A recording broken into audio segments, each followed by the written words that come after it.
Bom dia, boa tarde, boa noite. Eu sou Eric Livio Barbosa dos Santos.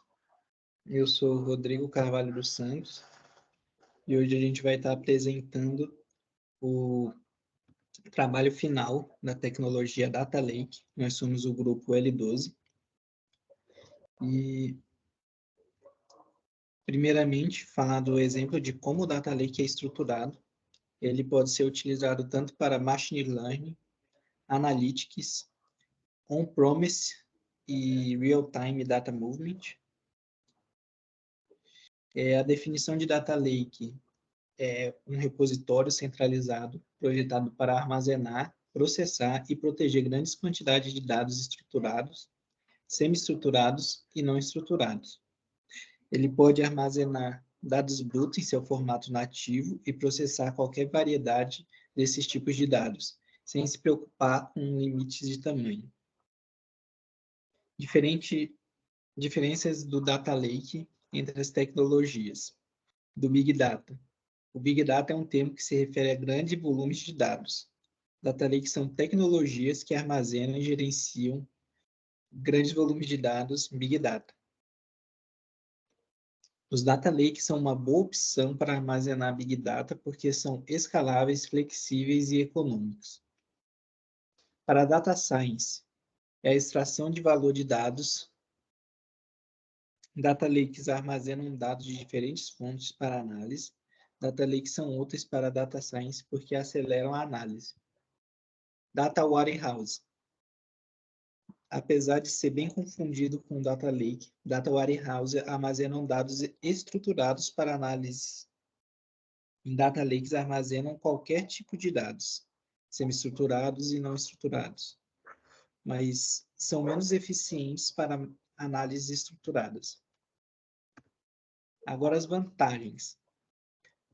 Como principal vantagem nós temos a escalabilidade, que é a capacidade de lidar com grandes volumes de dados, a flexibilidade, que é a possibilidade de armazenar diferentes tipos de dados em seus formatos originais, e o custo-benefício. O Data Lake destaca-se como uma opção mais econômica em comparação com soluções tradicionais de armazenamento de dados, proporcionando eficiência financeira.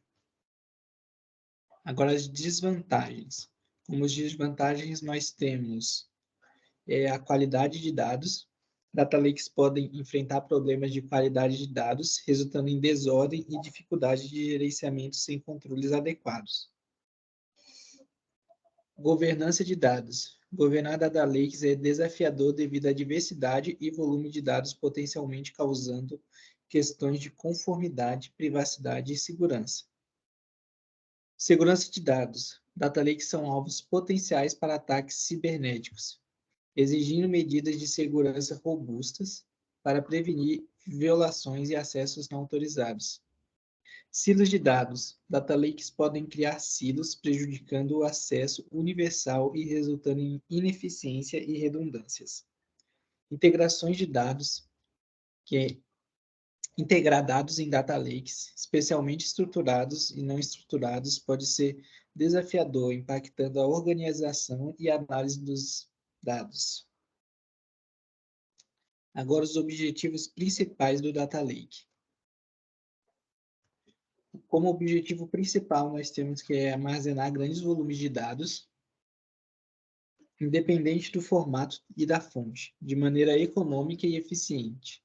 Isso possibilita que as empresas coletem e armazenem dados provenientes de dados de todos os seus sistemas e aplicativos, abrangendo desde dados estruturados até semi-estruturados e não estruturados.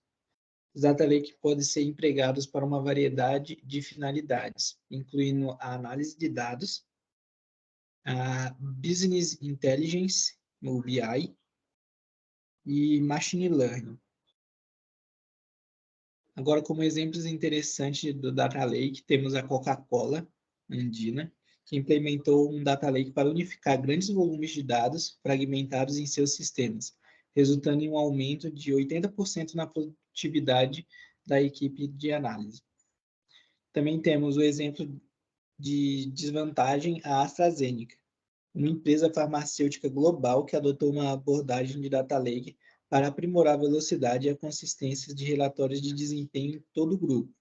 Isso permite o uso da tecnologia avançada para manipular grandes volumes de dados, eliminando intervenções manuais demoradas e fornecendo informações e insights consistentes para cientistas e empresas, equipes de serviços compartilhados e provedores da DPO.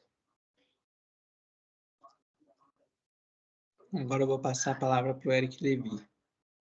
Tipo, para esse trabalho foram escolhidas duas bases, mas no final acabou sendo uma, né? Que foi a base escolhida foi a minha, porque a base do integrante Rodrigo não estava funcionando, né? Agora eu vou mostrar o DE e o DLD. Vou passar rapidamente antes de mostrar a parte rodando, né? Esse que é o DE nosso, que é o DE do Spotify. De como são classificadas as músicas, gêneros, as coisas também, né? São as entidades track, álbuns, artistas, áudio, feature, gênero, e tem os atributos que compõe, toca, contém, canta. Agora, para passar o DLD, que é a mesma coisa, só muda que está mais integrado os relacionamentos para portar para S+SQL. Passo para o DLD agora, aí, que é a mesma coisa. No DLD, nós temos a quantidade de tuplas em cada tabela, né? Compõe cada entidade. Agora eu pode passar para a demonstração, mas não vamos passar a demonstração agora, porque vamos só exemplificar porque está no slide. Passa aí para o negócio. Usamos o PySpark, né? E Python para resolver essa demonstração da base de dados que usamos do MySQL Little. Pode passar aí também. Isso aí nós estamos usando, vou explicar mais à frente, mas foi como nós fez os exports do PySpark, o Java no notebook do Python. Pode ir passando também. Isso daí foi o que nós criou também um select para fazer um selectzinho, os básicos aí para fazer, não básicos, né, mas medianos para fazer uma tabela e fazer no final um gráfico em Python mostrando as 10 bandas, 10 gêneros de rock mais escutados, né? Pode passar. Aí tá a tabela. Tem quantidade de artistas maior pelos gêneros, né? Vai agora para as referências. Essas são as referências aí que tá tudo. Tem um estuário também que tá bem aí, que dá para ver onde está o exemplo de data lake usados em dados reais. Pode passar também para outras referências.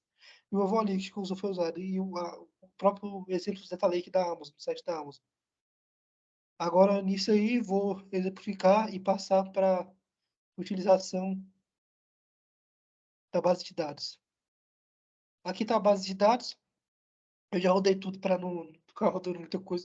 Eu salvei os negócios mais que depois converti para CSV para poder ficar usando as coisas aqui em Python. Depois fiz a instalação do Spark para usar ele aqui no projeto, que ele é uma tecnologia Data Lake on Promise, né? Eu estudou a parte Kafka também e a parte Hadoop.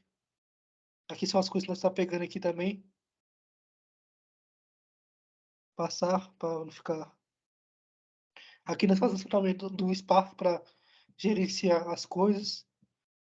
Aqui nós fazendo criando uma variável Spark, beleza. Aqui já é consulta mais que eu criei nós criamos duas funçõezinhas Python para fazer a divisão aqui das coisas, tanto da tabela cantor, tanto da tabela gênero, né? Das entidades. Aqui nós faz um select, fazendo uma junção de cantor e gênero, né? Tanto que aí quando eu apertar aqui, aparece o nome do cantor e a quantidade de gêneros que ele tem, que ele canta. Bora supor, esse Jack Hu, ele só canta com quantidade de gênero. Aqui nós temos um limite para não ficar perdendo muita coisa, senão ia dar muito problema no código. Aí pintamos só 5.000 linhas para não ficar complicado. Aqui nós fez limite aqui de 10 para printar aqui os gêneros que tem mais rock, certo? Com select também, usando linear join. E no final aqui nós fizemos uma tabelinha em Python, usando o Matplotlib, o Spark e o Pandas, para mostrar os 10 gêneros de rocks que tem mais artistas.